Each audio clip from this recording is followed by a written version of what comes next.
Bueno, hermanos, continuamos con el estudio del Salmo 119 y tal vez para algunos es nuevo que en domingo tengamos el estudio de este Salmo, pero sé que ya algún domingo hemos estado estudiando una estrofa de este Salmo y generalmente lo estamos estudiando en los estudios de los miércoles.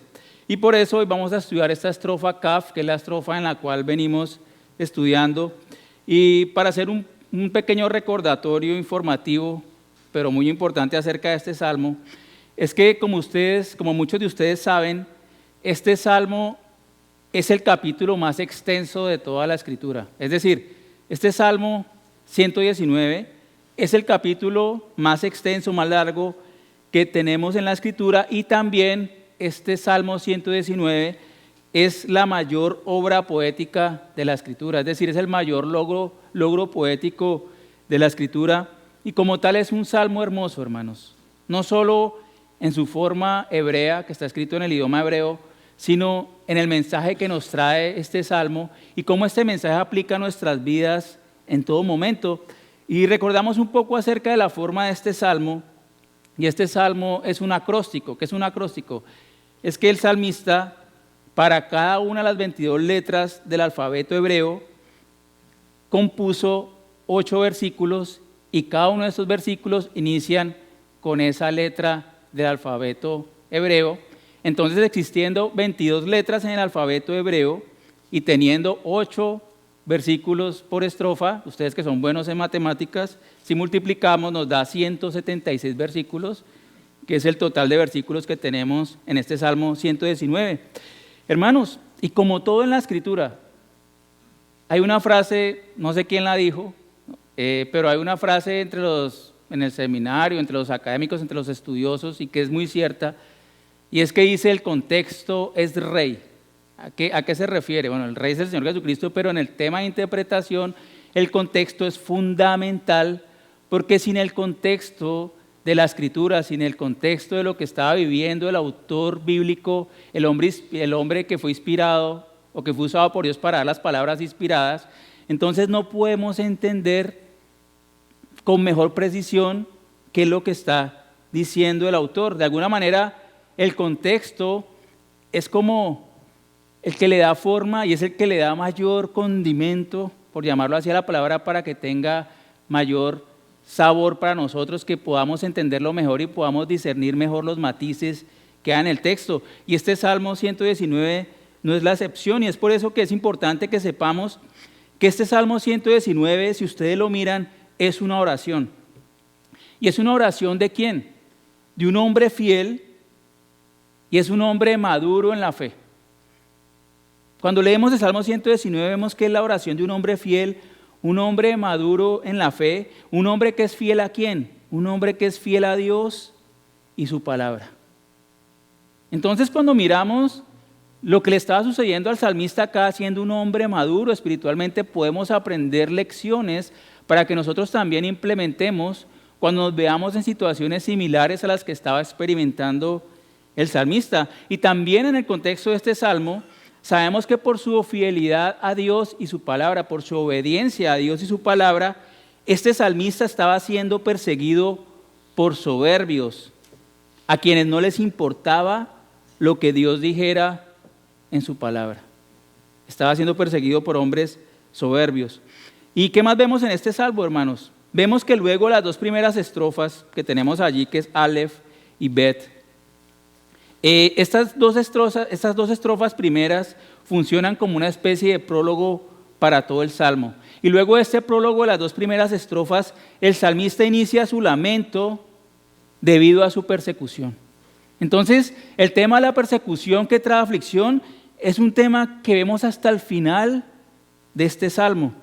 Pero en medio de ese lamento, en medio de esa persecución, en medio de ese dolor, como vamos a ver en esta mañana, él expresa su confianza en Dios. Él expresa la confianza en la palabra de Dios. Y también él pide la asistencia divina en medio de su aflicción. Son cosas que nosotros hoy mismo necesitamos en todo tipo de aflicción, que necesitamos para vivir nuestra vida cristiana, hermanos. Y también debemos saber que este salmo representa o presenta una gran exaltación de Dios y de su palabra. Es una exaltación no solo de la palabra de Dios, es la exaltación del Dios de la palabra. Y por eso hemos visto que Dios y su palabra son inseparables. Y lo hemos repetido estudiando este salmo, que yo no puedo decir que adoro a Dios, que confío en Dios, si yo no tengo una relación con la palabra de Dios, si yo no obedezco la palabra de Dios. Y este salmo es la prueba preciosa de que la única forma de relacionarnos con Dios es por medio de su palabra, porque por medio de la palabra se conocemos a Dios. ¿Cómo conocemos a Dios? Por medio de lo que está escrito, que Él nos escribió. Si no es por medio de la Biblia, vamos a tener una idea errada de Dios, y así muchos se están perdiendo, hermanos. Entonces, hermanos, la palabra de Dios viene a ser fundamental en la vida de todos nosotros como creyentes. La palabra de Dios es fundamental en nuestra vida. Debemos vivir por las palabras de la boca de Dios. Y entonces, en medio de esa oración que está haciendo el salmista, a causa de su aflicción llegamos a esta estrofa que se llama Kaf, en los versículos 81-88. Y esta es la estrofa más desesperada de todas las estrofas. Este es el punto más bajo, de mayor dolor, de mayor desespero, de mayor tristeza, de mayor llanto, que pareciera que está sin esperanza, pero en verdad tiene la esperanza de la palabra de Dios. Pero es cuando el salmista está más abrumado, y aquí en esta estrofa el salmista abre su corazón a Dios, pidiéndole socorro, auxilio, y nos muestra cómo él va a perseverar en medio de esa aflicción. Y vemos en esta estrofa, vamos a ver que esta aflicción, esta persecución, estaba amenazando su vida física. O sea, él estaba a punto de que lo mataran, literalmente. Y por eso en este contexto de la aflicción, quiero que entendamos que esta aflicción que estamos viendo acá se refiere a la aflicción por persecución, por ser fiel a Dios y su palabra. Sin embargo, los principios que vamos a ver acá nos aplican para todo tipo de tribulación o aflicción que tengamos. Entonces, hermanos, mientras que la estrofa Tet habla de los beneficios, están los versículos 65 al 72, vimos que la estrofa Tet nos introducía hablando de las aflicciones. Y hemos visto unos mensajes muy hermosos acerca de las aflicciones, y vimos en la estrofa Tet, que tenemos dos estrofas más atrás, hablamos de los beneficios para nosotros de nuestras aflicciones. ¿Recuerdan? Vimos varios beneficios de las aflicciones para nuestra santificación. Luego en la estrofa siguiente, 73 a 80, la Yod, Dios nos habla de cómo las aflicciones están puestas por Dios para que lo glorifiquemos cuando obedecemos en medio de las aflicciones. Es decir, las aflicciones son puestas en nuestra vida para que nosotros glorifiquemos a Dios. Entonces, hermanos, esta estrofa que tenemos aquí nos muestra una realidad fuerte para nosotros acerca de las aflicciones. Es una realidad fuerte porque levante la mano el que de acá le gustan las aflicciones. ¿Quién ora, Señor, tráeme aflicciones y más aflicciones para...? Yo no he llegado a ese nivel de espiritualidad. Pero si fuéramos bíblicos deberíamos orar por aflicciones, pero no son agradables. Y es lo que vamos a ver acá, hermanos. Las aflicciones son reales, las aflicciones traen sufrimiento. No hay quien diga yo no sufro en la aflicción, no hay cristiano que diga no sufro. El mismo Cristo sufrió aflicciones y fue el pecador, no. Él dice que fue perfeccionado, la palabra dice, por medio de estas aflicciones. O sea, fue necesario que él padeciera toda esta aflicción para mostrar su obediencia a Dios, hermanos. Y hay una realidad fuerte para nosotros acerca de las aflicciones. ¿Y saben cuál es esa realidad? Que las aflicciones en esta vida generalmente no son breves. Las aflicciones no son de 15 minutos, no son de un día. Las calumnias, como está experimentando el salmista, duran años. Muchas tampoco son leves, sino que también son profundas. Muchas aflicciones nos llevan al punto de decir me voy a morir, como está el salmista diciendo acá, como vamos a ver. La aflicción nos hace casi que ver la muerte porque nos lleva a un estado de desconsuelo, de aflicción. Y hermanos, hay muchas aflicciones que acompañan a las personas incluso hasta su muerte. Incluso una aflicción puede terminar con la muerte o trayéndole muerte a un hombre fiel, como fue el caso de los 11 discípulos, excepto Juan, que murieron martirizados por su fe. Ellos murieron en aflicción. Policarpo murió en aflicción. Muchos murieron atravesados por lanzas, quemados, desmembrados, quemados como un animal quien se pone en agua hirviendo. Así murieron muchos cristianos. Y nunca vieron vindicación en esta vida. Pero hay esperanza, hermanos. Y entonces recordemos que las aflicciones son inevitables. Y voy a repasar un poco algunas de las realidades que nos muestra la Escritura acerca de ellas y que nos demuestran su necesidad y su realidad en nosotros. Primero, las aflicciones están prometidas. Si nosotros, o sea, como creyentes, si deseamos llevar una vida piadosa, sufriremos aflicción. Si deseamos seguir a Cristo, vamos a sufrir aflicción. ¿Quién no ha sido despreciado por su familia por llevar el Evangelio? Aquí no le han dicho, ya hasta aquí voy contigo porque me predicaste a Cristo. Se rompen las relaciones, hay aflicción, hay persecución. Pero las aflicciones también vienen para disciplinarnos si estamos en desobediencia.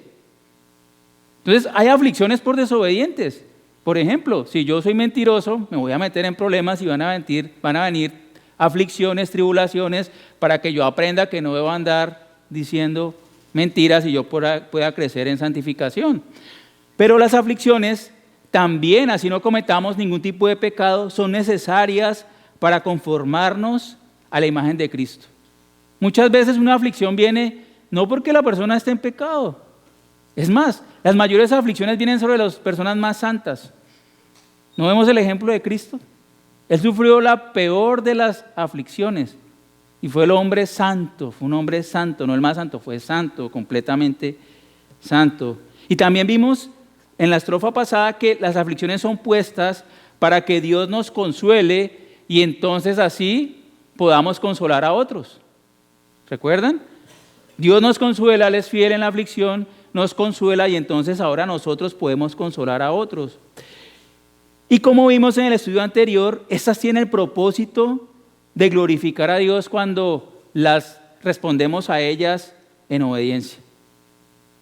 Y puedo mencionar más razones. Lo que quiero recordarles es que las aflicciones son ineludibles. ¿Hay alguien de acá que no haya experimentado una aflicción? Son ineludibles.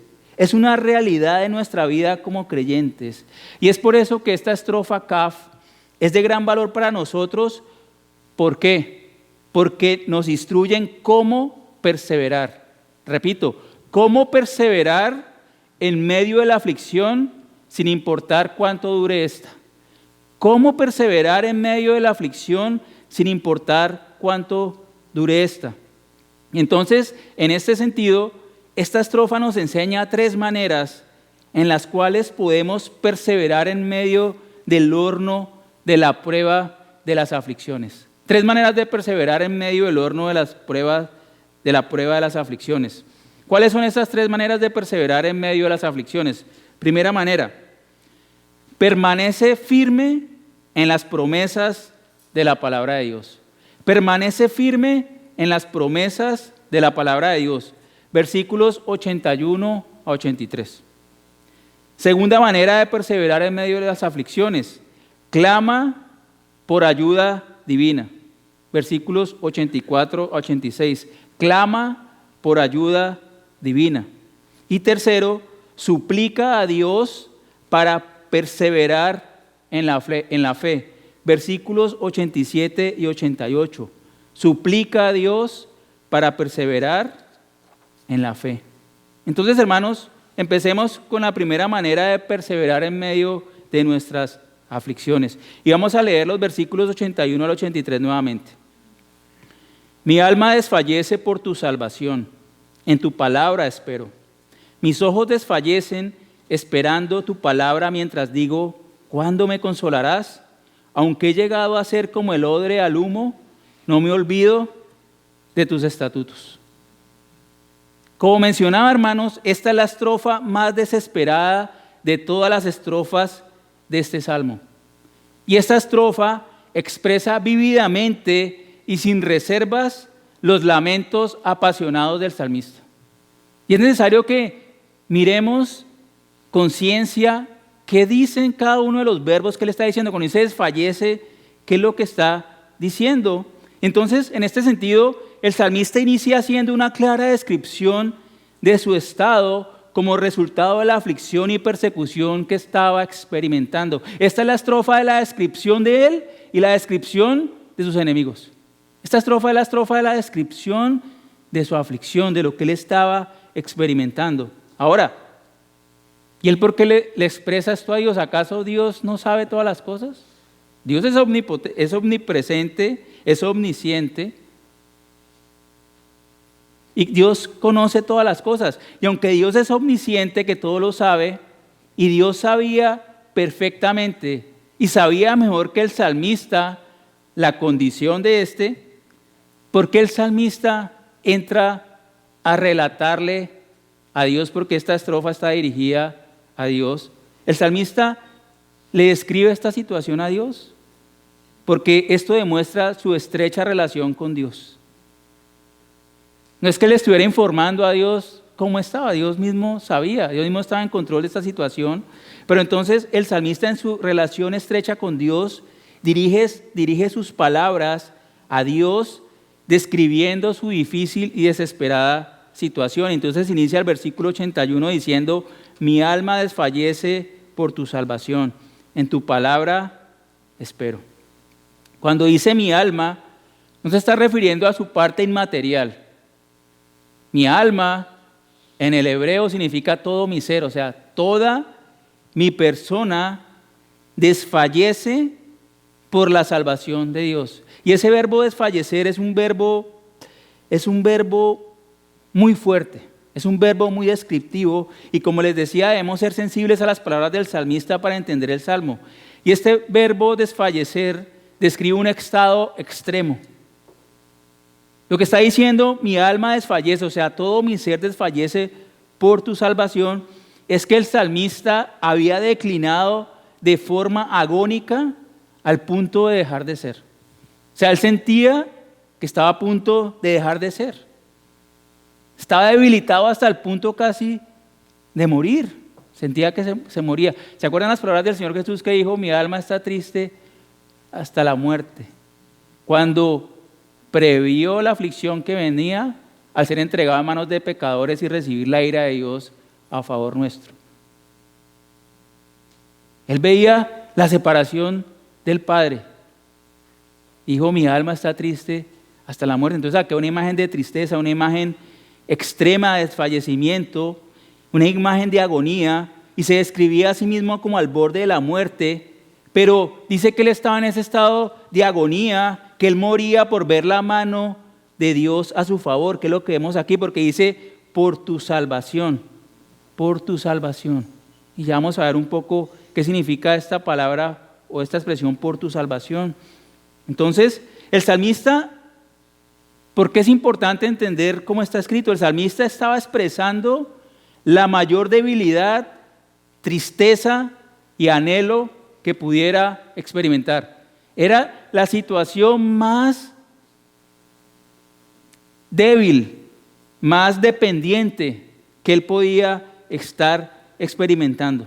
Era una situación extrema donde él requería de Dios y su palabra. Pero todo esto, él estaba en esta expectativa o estaba en esta condición, en expectativa de su salvación. Ahora, debemos hacer una aclaración acá.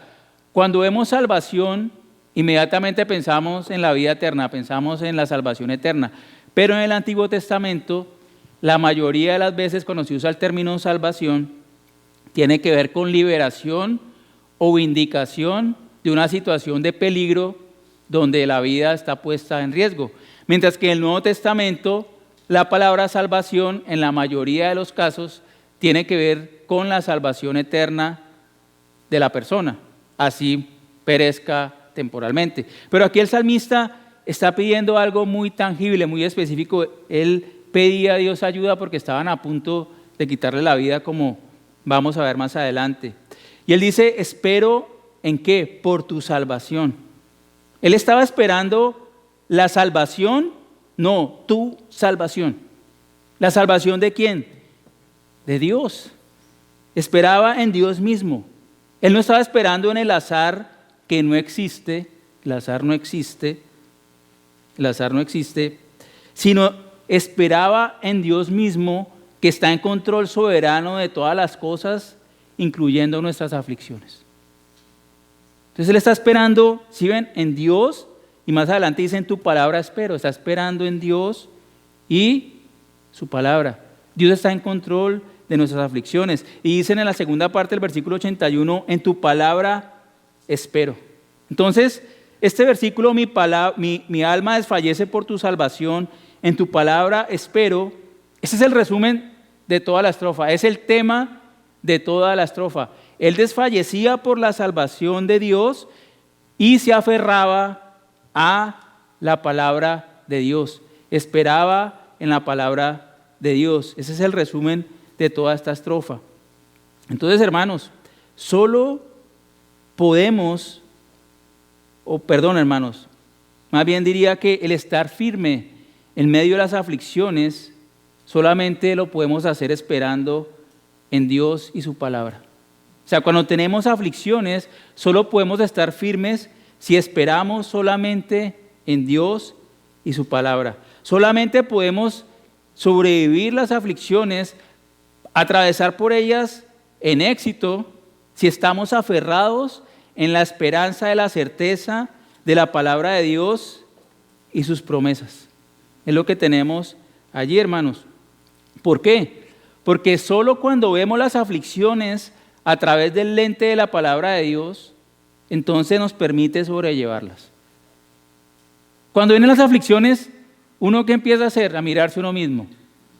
Pobre de mí, ¿por qué a mí? Pero yo no he hecho nada malo, ¿por qué a mí?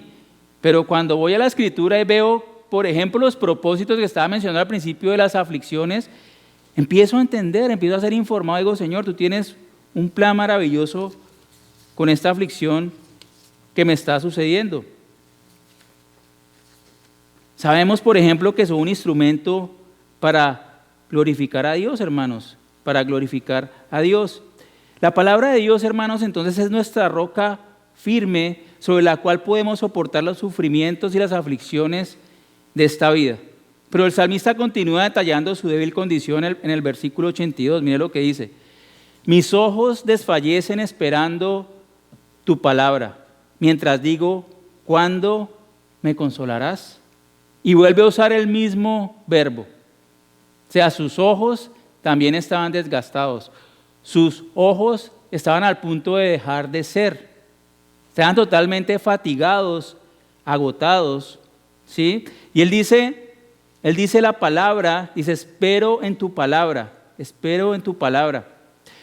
Y esta palabra, en el hebreo es imra, para aquellos que quieran tener un vocabulario hebreo, es imra, y se refiere a las promesas de Dios. Particularmente se refiere a las promesas de Dios. Lo que está diciendo es, tal vez otra traducción podría ser, mis ojos desfallecen esperando tu promesa, mientras digo, ¿cuándo me consolarás? Y ya lo hemos visto en otros mensajes, hermanos. Nosotros vivimos por las promesas de la palabra de Dios. Y hoy veíamos en el estudio dominical tantas promesas de la venida futura de Cristo, y es por estas promesas entonces que permanecemos firmes viviendo en este mundo caótico y violento que estamos viviendo hoy en día, hermanos. Pero hay algo particular que tenemos que ver aquí. La escena muestra que los ojos del salmista en particular desfallecían, o sea, estaban desfalleciendo. ¿Cómo podemos entender esto? ¿Cómo lo entendemos? Mis ojos desfallecen. Se han propuesto varias interpretaciones. Algunos hermanos dicen que sus ojos estaban muy cansados porque estaba leyendo mucho, buscando consuelo en las Escrituras, entonces sus ojos se agotaron de buscar ese consuelo en la Escritura. Bueno, La verdad, yo no creo que se refiera a esto. También puede ser que sus ojos anhelaban ver la salvación de Dios. Es un significado muy, muy posible. Pero cuando miramos otros salmos, cuando miramos el producto de la aflicción, y entonces llegamos al punto que la Biblia interpreta la Biblia, podríamos ver que estos ojos desgastados, desfallecientes, estaban relacionados al llanto debido a su aflicción.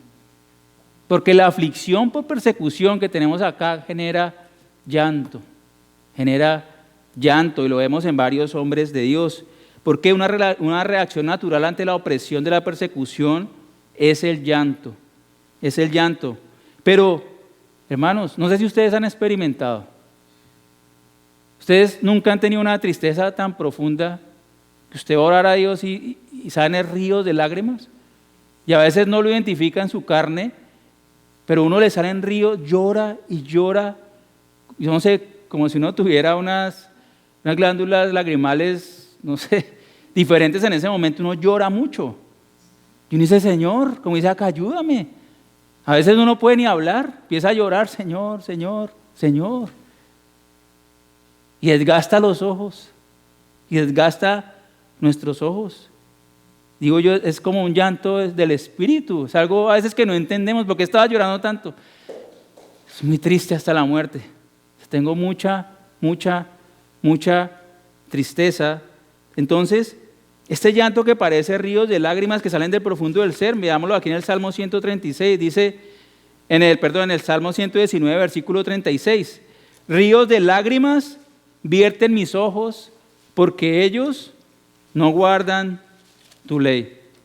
Miremos otra escena en el Salmo 69, versículos 1 al 4, Salmo 69, versículos 1 al 4.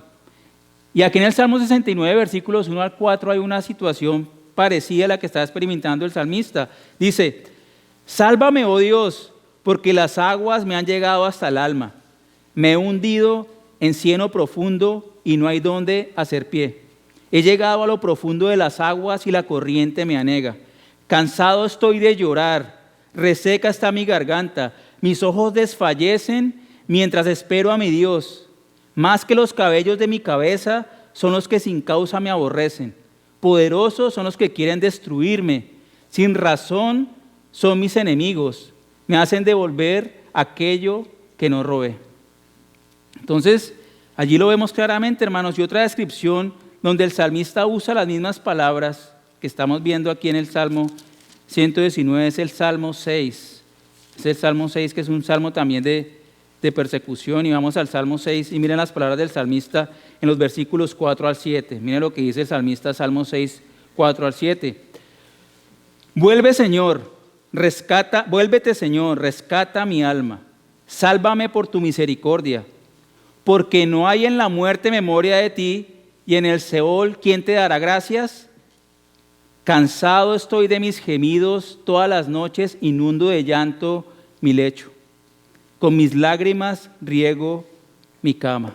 Se consumen de sufrir mis ojos, han envejecido a causa de todos mis adversarios, hermanos. Es la misma escena que estamos viendo allí. Esta aflicción trae llanto esperando ver las promesas de Dios que se encuentran en su palabra.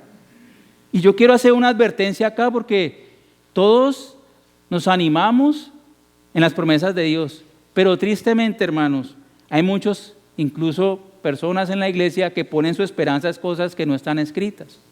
Por ejemplo, algunos les predican que Jesús nos ha prometido riquezas y salud todo el tiempo. Y entonces ponen su esperanza en eso. No, es que Dios no quiere que yo nunca esté enfermo. Dios quiere que yo tenga dinero siempre. ¿Y qué va a pasar con esa esperanza? Va a terminar llorando, es porque esa esperanza lo va a defraudar, porque Jesús ha prometido algo mejor, que si sufrimos con Él, como vimos esta mañana, reinaremos con Él. Nos ha prometido las aflicciones, pero también nos ha prometido que nos va a proveer para toda necesidad. Es una promesa real que tenemos, pero no riquezas de ser millonarios. Entonces, hermanos, el salmista se centra en Dios y sabía que su salvación, su liberación de esa situación que amenazaba su muerte, solo vendría de acuerdo con la palabra de Dios y sus promesas. Y miren que en medio de esta espera, el salmista pregunta a Dios. Dice, ¿cuándo me consolarás? Está esperando por la palabra de Dios diciendo, ¿cuándo me consolarás? Aquí hay un cambio en este salmo. Hay un cambio. ¿Saben por qué? ¿Saben por qué? Porque es la primera vez que en el Salmo 119 el salmista le hace una pregunta directa a Dios. Le hace una pregunta, la primera vez en este salmo que le hace una pregunta directa a Dios. Y no solo le hace una, en el versículo 84 le hace dos más. Es la estrofa de las preguntas. ¿Está mal preguntarle a Dios? No, no está mal. Lo malo es no poner la confianza en Dios. Es más, Dios nos llama a que le preguntemos a Él, Señor, ¿qué está pasando? A buscar el consuelo de Dios. ¿Cuándo me consolarás? ¿Por qué? Porque Él le anhelaba el consuelo, Él no había experimentado el consuelo. ¿Y saben qué muestran estas preguntas? Esto muestra no solo la gran comunión y dependencia del salmista en Dios, sino que revela su estado de gran dolor, su estado de desfallecimiento y debilidad extremas que incluso amenazaban con su vida, como vemos en el resto de la estrofa y en el resto de este salmo. Esas preguntas demuestran nuestra relación íntima con Dios y demuestran nuestro estado de dependencia, nuestro estado de debilidad. Hermanos, Jesús mismo, nuestro Señor Jesucristo, en su momento de mayor vulnerabilidad, estando en la cruz, hizo esta pregunta a su Padre. Una pregunta. Dios mío, ¿por qué me has abandonado? Una pregunta única en la vida del Señor Jesucristo, mostrando esa comunión con su Padre, pero mostrando su estado de necesidad de su Padre, su necesidad de ser consolado por su Padre. Entonces el salmista clamaba por el consuelo de Dios porque él sabía que sin el consuelo de Dios no podía continuar. Y es que es así, hermanos. Si nosotros no somos consolados por Dios en medio de nuestras aflicciones, nosotros no tendremos fuerzas para poder continuar. Y continúa esta descripción de la debilidad, del casi estado de muerte del salmista en el versículo 83, haciendo una figura allí, una ilustración, y dice en el versículo 83, una metáfora, dice: aunque he llegado a ser como odre al humo, no me olvido de tus estatutos. O sea, aunque estoy en esta condición, permanezco firme, no me olvido de tus estatutos. ¿Y qué está diciendo aquí, hermanos? Esta frase, aunque he llegado a ser como odre al humo, estuve investigando y no podemos saber con certeza a qué se refería esta ilustración del salmista, pero lo más probable es que se refería a odres. ¿Y qué era un odre? Era un contenedor de líquido, los cuales estaban hechos principalmente de cuero de animal, de piel de animal. Entonces estos se usaban para contener diferentes líquidos como leche, como vino, y se solía colgar estos odres en las casas cerca a las hogueras donde había fuego, ¿sí? Y al estar cerca al fuego de esa hoguera, entonces ¿qué pasaba? Se secaban, se ponían negros, y el estado final de estos odres es que se arrugaban, se desgastaban y ya eran inútiles. Así se veía él, arrugado, desgastado, inútil, que solo servía para ser botado. ¿Cuántas veces usted no está en una aflicción que dice: hasta aquí llegué, Señor? No puedo con esto, no puedo. ¿Y qué nos ha mostrado el Señor?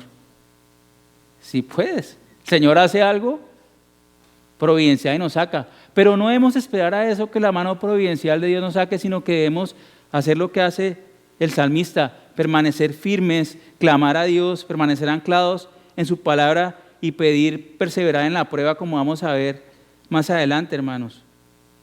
Y lo que vemos es que el salmista, aún considerándose como seco, desgastado, frágil e inútil, aún así, él no olvidaba los mandamientos de Dios. Y aquí tenemos una gran enseñanza, hermanos, porque es una enseñanza que nosotros tenemos que tomar para nuestras vidas. Esta actitud del salmista, no importaba cómo se sintiera, débil o a punto de morir, útil o inútil. Muchos queremos sentirnos fuertes y útiles, sí le sirvo a Dios. Pero aún en la inutilidad, aunque otros nos consideren inútiles, podemos obedecer a Dios y somos útiles porque glorificamos a Dios por medio de la obediencia. Él estaba determinado a obedecer a Dios y perseverar en la palabra de Dios, hermanos.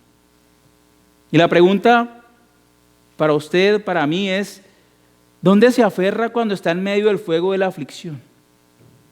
¿Dónde te aferras?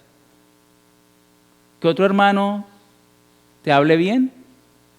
¿Vas a tu saldo de la cuenta de savings, de ahorros? ¿Empiezas a pasar hojas de vida a ver si consigo un mejor trabajo? ¿O vas directamente a Dios? ¿Te centras en la palabra de Dios y esperas en ella? Vamos a la Escritura para encontrar y recordar las promesas de Dios, y eso es lo que el salmista nos está diciendo acá. Dios es suficiente, su palabra es suficiente para soportar las aflicciones y tenemos que ir a la palabra de Dios, hermanos. La enseñanza del salmista entonces es que aún en la extrema debilidad, al punto de la muerte, donde nos pudieran considerar inútiles, siempre, y repito, mientras tengamos vida, siempre tendremos la oportunidad de obedecer a Dios y permanecer fieles a su palabra. Mientras tengamos la respiración, mientras estemos conscientes, aún en un cáncer terminal, aún desmembrados, aún en la peor situación, podemos decir, alma mía, bendice al Señor. Y bendecir siempre al Señor hasta nuestro último aliento. Siempre lo podemos hacer, hermanos. Nunca nos olvidemos de sus estatutos. Hermanos, que estos vayan juntos con nosotros a nuestra sepultura o hasta el día que Cristo venga por nosotros. Pero además de permanecer firmes en las promesas de Dios expresadas en su palabra, también podemos y debemos buscar la ayuda directa de Dios en medio de nuestras aflicciones. Y esto es lo que vemos en los versículos 84 y 86. Es lo que vemos en los versículos 84 y 86. Voy a leer los versículos 84 y 86. Dice: ¿cuántos son los días de tu siervo? ¿Cuándo harás juicio contra mis perseguidores? Fosas me han cavado los soberbios, los que no están de acuerdo con tu ley. Todos tus mandamientos son fieles, con mentira me han perseguido. Ayúdame. El salmista clama por ayuda divina y se centra en una palabra corta. ¿Ven esa palabra allí? Ayúdame. Dice tanto esa palabra, ayúdame. Yo hoy venía a predicar y venía conduciendo y decía, Dios mío, ayúdame para predicar. Ayúdame, ayúdame, ayúdame. Ayúdame. Señor, necesito tu ayuda, necesitamos la ayuda de Dios en todo aspecto, hermanos. Y entonces el salmista en estos versículos pide la intervención directa de Dios en medio de su aflicción y lo podemos ver por medio de las palabras que él está usando. Inicia el versículo 84 haciendo dos preguntas. O sea, el versículo 84 son dos preguntas del salmista, algo que no es particular en esta estrofa, en este salmo. Y dice en el versículo 84, ¿cuántos son los días de tu siervo? ¿Cuándo harás juicio contra mis perseguidores? Porque hace dos preguntas. Pero recuerden que inicia haciendo estas preguntas en un estado de humildad. Porque dice, ¿cuántos son los días de quién? De tu siervo. De tu siervo.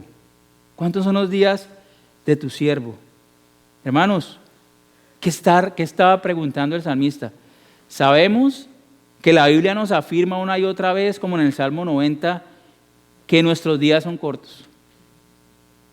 Y yo le digo, si usted mira la Escritura, así usted tenga 20 años, usted debería verse como un viejo. ¿Saben por qué? Porque la Biblia dice que así tengas 20, así tengas 15, por mucho vas a vivir 80, 70 y eso no es nada con la eternidad de Dios. O sea, si tienes 20 te quedan 50, 60 años, no sé, eso es poco, se van así. Siempre nuestra vida es breve. Nuestra vida es breve, hermanos. Hay que ser diligentes para aprovechar nuestras vidas y glorificar a Dios. Y esa debería ser la perspectiva correcta, que siempre nuestros días son breves. Y la Biblia nos afirma esto. Pero no es el punto de esta pregunta. No es el punto de esta pregunta. El punto es que la vida del salmista y por tanto sus días estaban en peligro. O sea, el salmista estaba tan amenazado que él veía inminente su muerte. O sea, él veía que en cualquier momento podía morir, y esto no lo confirma el texto, versículo 87 más adelante, dice: casi me destruyen en la tierra, mas yo no abandoné tus preceptos. Y como vamos a ver, esto casi me matan, casi me llevan a un fin. Ese mismo verbo es fallecer, es el mismo verbo usado allí, se traduce diferente, pero ese casi me llevan a que yo termine. ¿Qué significa eso? Matarlo, ¿sí?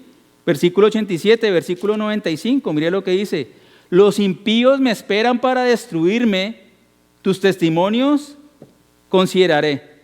Y la imagen más clara aquí en el mismo Salmo está en el versículo 109, dice: en peligro continuo está mi vida, con todo no me olvido de tu ley.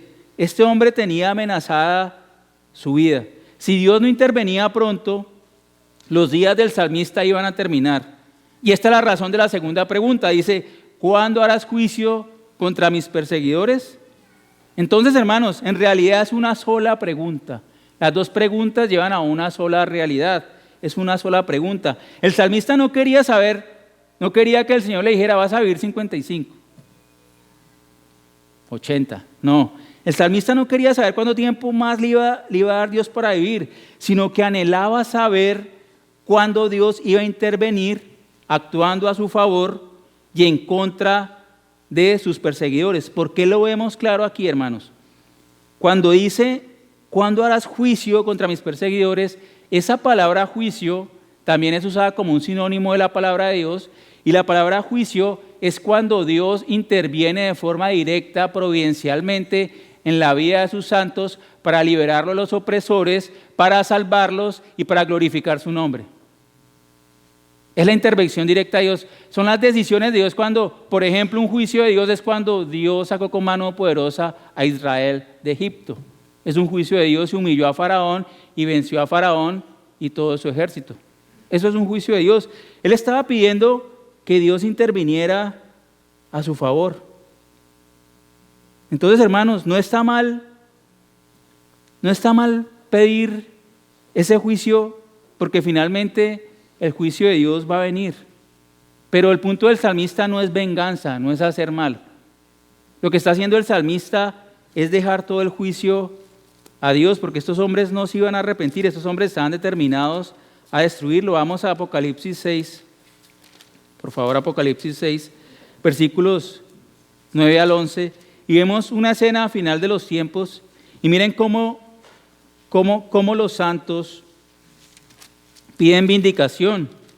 Apocalipsis 6, 9 al 11 dice: cuando el Cordero abrió el quinto sello, vi debajo del altar las almas de los que habían sido muertos a causa de la palabra de Dios y el testimonio que habían mantenido. Y clamaban a gran voz diciendo: ¿hasta cuándo, oh Señor santo y verdadero, esperarás para juzgar y vengar nuestra sangre de los que moran en la tierra? Y se les dio a cada uno una vestidura blanca, y se les dijo que descansaran un poco más de tiempo, hasta que se completara también el número de sus consiervos y de sus hermanos, que habrían de ser muertos como ellos lo habían sido. Entonces, no está mal, hermanos. Dios va a juzgar finalmente. Obviamente debemos orar por nuestros enemigos, orar por nuestros perseguidores, amar a nuestros enemigos, pero Pablo resume el punto en Romanos 12. Vamos a Romanos 12 aquí, hermanos. Romanos 12 dice, en los versículos 17 al 21 dice, miren lo que dice: nunca paguéis a nadie mal por mal, respetad lo bueno delante de todos los hombres. Si es posible, en cuanto de vosotros dependa, estad en paz con todos los hombres. Amados, nunca os venguéis vosotros mismos, sino dad lugar a la ira de Dios, porque escrito está: mía es la venganza, yo pagaré, dice el Señor. Pero si tu enemigo tiene hambre, dale de comer, y si tiene sed, dale de beber, porque haciendo esto, carbones encendidos amontonará sobre su cabeza. Y la idea clave de Pablo aquí: no seas vencido por el mal, sino vence con el bien el mal. Entonces, hermanos, vemos que precisamente él se mantiene firme en entregar su causa a Dios, ¿sí? Y ahora en el versículo 85 y 86, ya se describió él mismo, ahora va a describir a sus perseguidores. Mire cómo describe a sus perseguidores. Describe a sus perseguidores y describen lo que ellos estaban haciendo en contra del salmista y cómo amenazaban su vida. Versículo 85 dice: fosas han cavado los soberbios, los que no están de acuerdo con tu ley. Entonces, los soberbios, quienes eran sus perseguidores, ¿qué nos dice el Salmo? Nos dice que eran personas arrogantes, nos dicen que eran personas orgullosas, nos dicen que eran personas desobedientes a Dios. Dice que de manera figurada ellos habían cavado fosas en contra del salmista. ¿Qué significa esto? Obviamente no significa que habían cogido y habían cavado hoyos literales en la tierra para que él cayera, sino se refiere de forma figurada a la astucia de sus enemigos, tratando de cazarlo como si él fuera un animal salvaje. O sea, querían cazarlo como si fuera un animal. ¿Para qué? Para darle muerte, hermanos. ¿Y esto lo vivió solamente el salmista? ¿Quién también lo vivió? Cristo. Le ponían trampas. Vamos a Mateo 22, pero él sabía lo que estaban haciendo ellos. Miren Mateo 22, 15 al 18. Después de dar una parábola acerca del reino de los cielos, miren lo que sucede aquí en el versículo 15, Mateo 22, 15. Entonces se fueron los fariseos y deliberaron entre sí cómo atraparle, sorprendiéndole en alguna palabra. Y le enviaron sus discípulos junto con los herodianos diciendo, miren lo que le dicen: Maestro, sabemos que eres veraz y que enseñas el camino de Dios con verdad, y no buscas el favor de nadie, porque eres imparcial. Dinos pues, ¿qué te parece? ¿Es lícito pagar el impuesto al César o no? Ellos querían una respuesta que no pagara impuesto para hacer preso a Jesús y que lo condenaran a muerte. Pero miren lo que dice Jesús en el 18. Pero Jesús, conociendo su malicia, dijo: ¿por qué me ponéis a prueba, hipócritas? Hipócritas, ¿por qué me ponéis a prueba? Y ustedes conocen el resto de la historia, hermanos. Y precisamente era lo que ellos estaban haciendo en contra del salmista. ¿Y qué más dice el versículo allí más adelante? Estos perseguidores eran personas que no estaban de acuerdo con la ley de Dios, no estaban de acuerdo con la palabra de Dios y por lo tanto solo hacían cosas contrarias a la palabra de Dios. Aquí los describe los que no están de acuerdo con tu ley. Y aquí hay un principio, hermanos, y es que todo aquel que actúa en conocimiento en contra de Dios y de su palabra es en realidad una persona soberbia, porque no le importa lo que Dios diga y piensa que se puede poner por encima delante de Dios. Se puede poner por encima de Dios. Entonces aquí vemos la descripción de estos soberbios, de sus perseguidores. El versículo 86 lo sigue describiendo y dice: todos tus mandamientos son fieles, con mentira me han perseguido, ayúdame. Y aquí, ¿qué hace el salmista, hermanos? El salmista contrasta la fidelidad de Dios con la mentira de sus perseguidores para atraparlo. Contrasta la fidelidad de Dios y la fidelidad de su palabra con la mentira de sus perseguidores que querían atraparlo y matarlo. Entonces, hermanos, allí, él después de declarar esto, acude en fidelidad a Dios haciendo un clamor breve, pero urgente y desesperado. ¿Y qué dice? Fue una oración larga que dijo: ayúdame, ayúdame. Una sola palabra, una gran súplica por ayuda de Dios basado en el carácter misericordioso de Dios. Y esta palabra ayúdame recoge toda la angustia. Esta palabra ayúdame recoge toda la debilidad, recoge todo el desgaste y recoge todo el desfallecimiento que el salmista estaba experimentando. Porque luego de describir y exponer largamente a Dios su condición, entonces acude a Él como el único que puede cambiar su condición con solo una palabra. Basta que Dios escuche esta palabra, que Dios actúe en conformidad a esta palabra, ayúdame para que cambie toda la realidad del salmista, hermanos. Y es un clamor, como les decía, que muchos hemos podido experimentar. Simplemente vamos a Dios, no con el discurso. Vamos en desesperación y decimos, en medio de nuestro dolor y debilidad, diciendo, Señor, ayúdame, ayúdame, ayúdame. Hay veces que ni entendemos lo que está pasando. El salmista aquí hace una descripción clara de lo que le está pasando. A veces ni sabemos qué está pasando. A veces ni tenemos claridad de nuestro propio pecado y decimos, Señor, ayúdame, ayúdame. Porque solo Dios nos puede ayudar y asistir en medio de la aflicción. Porque solo Dios conoce lo que estamos pasando y sabe el gran propósito de nuestro sufrimiento. Dios conoce mejor lo que estamos pasando. Si nosotros decimos que desfallecemos por la salvación de Dios, Él conoce mejor el estado de aflicción que tenemos. Él conoce mejor lo que estamos experimentando, hermanos. Porque solamente Dios está en control soberano de nuestras vidas y Él es nuestro verdadero ayudador. Dios es nuestro verdadero ayudador. Salmo 54:4. Salmo 54:4 dice, he aquí, Dios es el que me ayuda. El Señor es el que sostiene mi alma. Allí cerca en el Salmo 115, versículo 9 y 11 dice, 115, 9 al 11 dice, oh Israel, confía en el Señor. Él es tu ayuda y tu escudo. Oh casa de Aarón, confiad en el Señor. Él es vuestra ayuda y vuestro escudo. Los que teméis al Señor, confiad en el Señor. Él es vuestra ayuda y vuestro escudo. Y allí más adelante en el Salmo 118, 7 al 9 dice, el Señor está por mí entre los que el Señor está por mí entre los que me ayudan. Por tanto, miraré triunfante sobre los que me aborrecen. Es mejor refugiarse en el Señor que confiar en el hombre, que confiar en príncipes, en hombres. Es mejor refugiarse en el Señor que confiar en príncipes, versículo 9. Entonces, debemos refugiarnos en el Señor. Y ahora tenemos una promesa aún mayor, ¿en quién, hermanos? En Cristo Jesús. En Cristo Jesús, hermanos. Hebreos. Estábamos precisamente leyendo el libro de Hebreos antes de llegar aquí a la predicación, al iniciar el servicio. Y vamos al libro de Hebreos, al capítulo 4.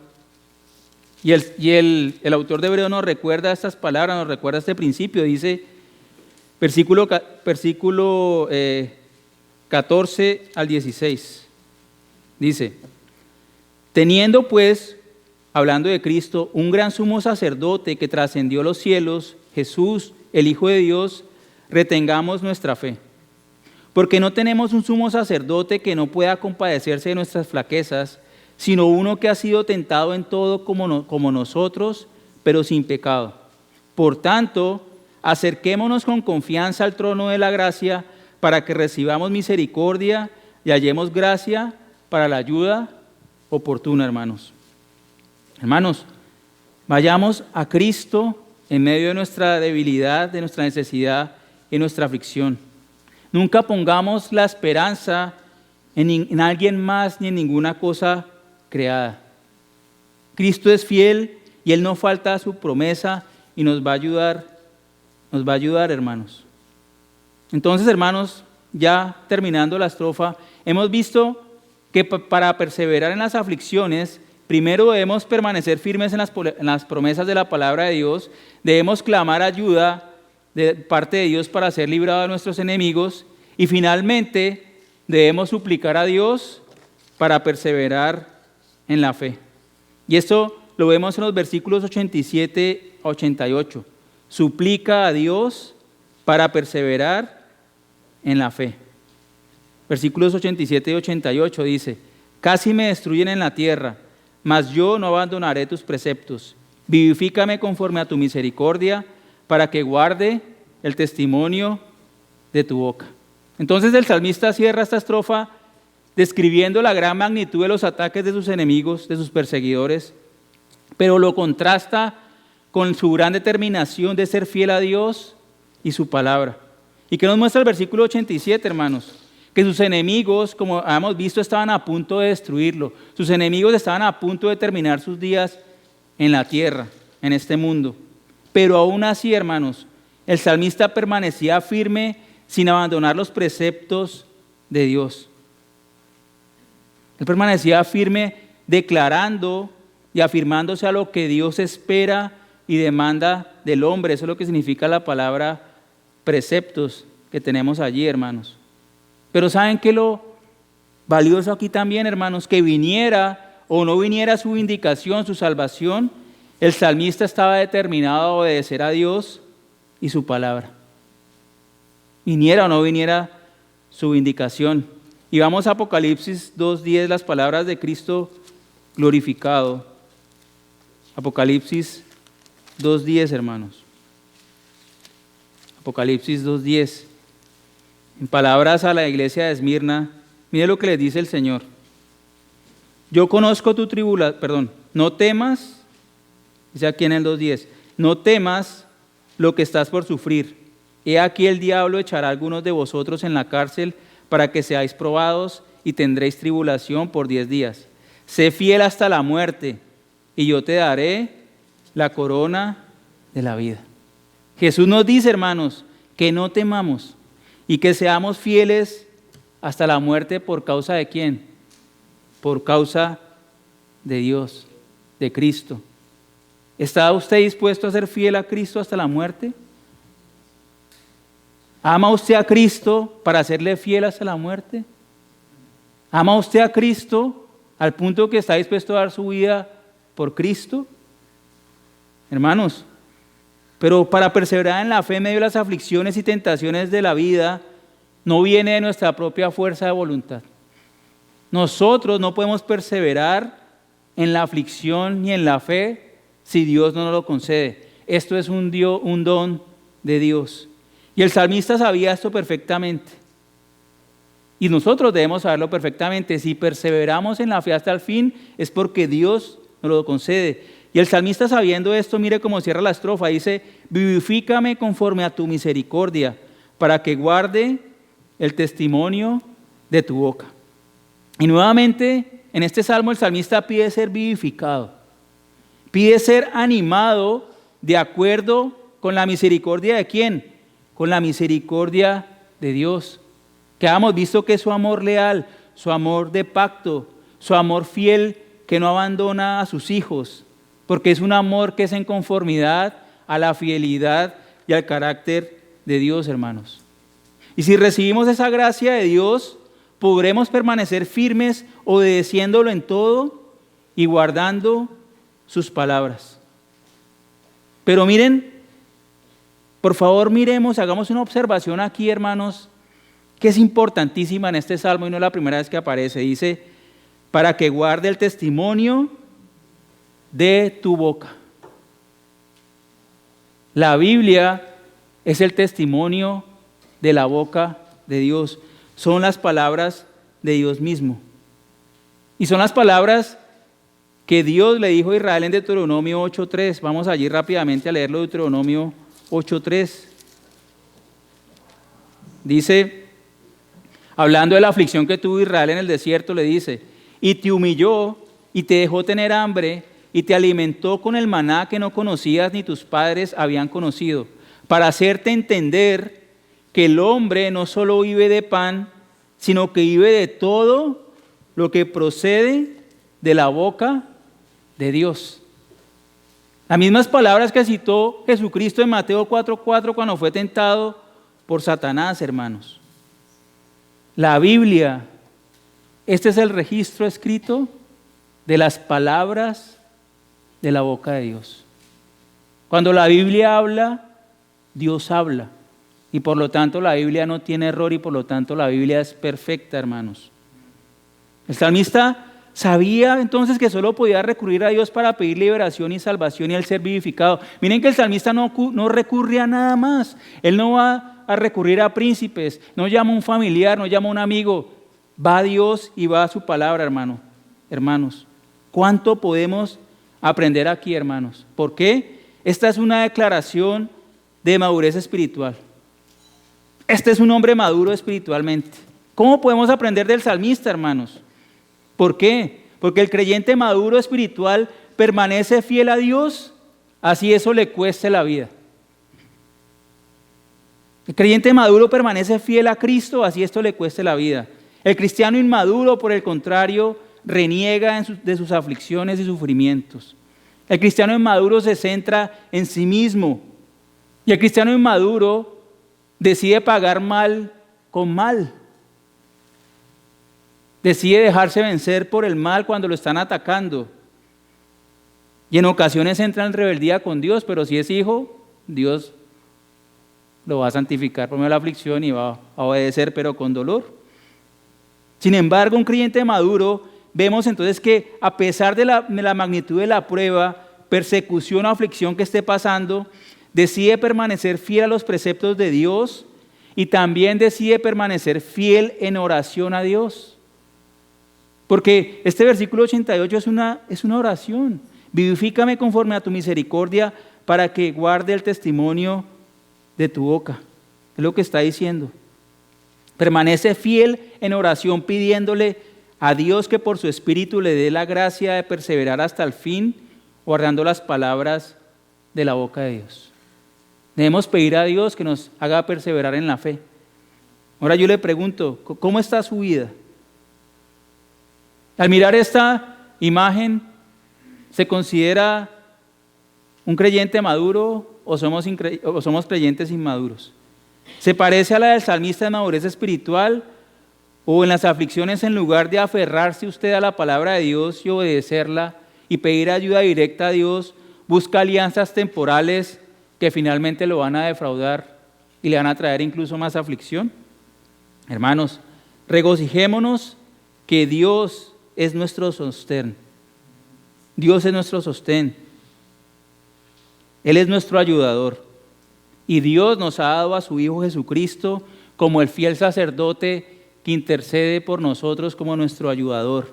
Y también Dios nos ha dado al Consolador, el Espíritu Santo que mora en nosotros y que por medio de su poder nos lleva de gloria en gloria a la imagen misma de Cristo.